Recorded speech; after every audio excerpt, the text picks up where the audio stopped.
Imagine this. You're standing at the edge of a vast, uncharted labyrinth, your own subconscious. Somewhere in its shadowed corridors lies a button labeled ultra-confident mode, pulsing with dormant energy.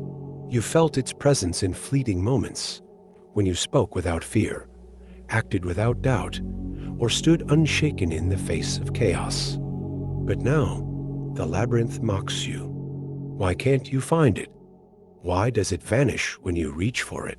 Here's the paradox. You know this power is yours, yet it feels just beyond your grasp, like a dream upon waking. What if the button isn't hidden, but you are? What if every hesitation, every moment of self-doubt, is a step deeper into the maze, away from the truth? The question isn't how to press it, but why you've been running from it all along. The labyrinth exists because the mind is split. Carl Jung called it the shadow, the exiled parts of ourselves we refuse to face. Society, religion, even well-meaning parents taught you to fear your own intensity, to mistake confidence for arrogance, power for recklessness. Nietzsche saw it first. You must become who you are. But how, when every instinct screams to conform, to shrink, to apologize for existing too boldly? Your hesitation isn't weakness, it's conditioning. Centuries of cultural myths whisper that certainty is sin, that doubt is wisdom. Yet Schopenhauer warned, most people spend their lives in a perpetual state of self-imposed limitation. The button isn't lost. You've been taught to avert your eyes, and so the maze grows darker.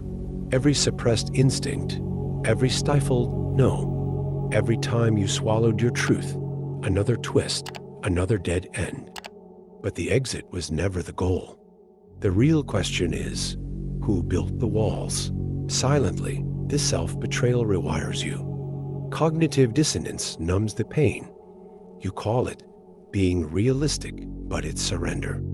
Your brain, desperate for coherence, starts to believe the fiction. You are small. You need permission. You must earn what was yours from birth. Like Huxley's Soma-drugged masses, you learn to love the cage. Neurologically, the evidence is damning. Every repressed impulse strengthens neural pathways of hesitation, while the synapses of audacity atrophy. Culture calls this maturity, but Jung knew better. Neurosis is always a substitute for legitimate suffering. The substitute? A life half lived, a voice half spoken. Worst of all, the maze becomes home. You adapt to its confines, mistake its walls for safety.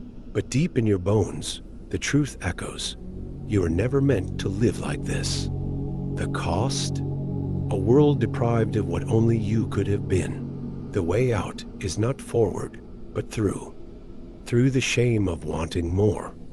Through the terror of your own voice echoing in the dark. Sartre was right. Freedom is what you do with what's been done to you.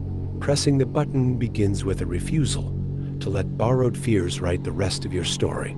History's freest minds share one tactic: radical self-ownership. Viktor Frankl in Auschwitz, Nietzsche in solitude, the artists who painted with colors others called obscene. They rewired their suffering into sovereignty. Here's the secret they never teach. Confidence isn't acquired, it's reclaimed.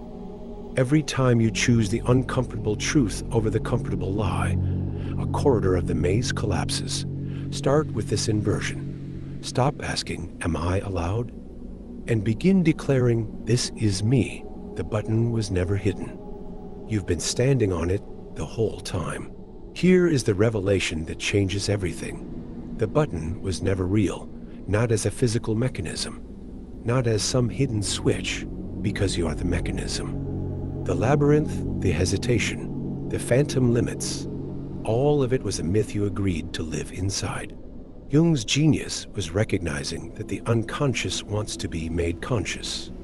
That your defiance, your unapologetic roar, isn't something to activate, but to stop suppressing. This is the paradox at the core of your being.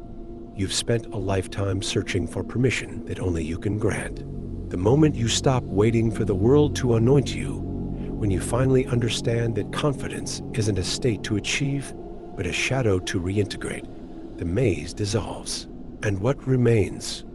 Only this, a self so vast, so terrifyingly free, that the question isn't how to press the button, but whether you'll dare to live as the hand that designed it.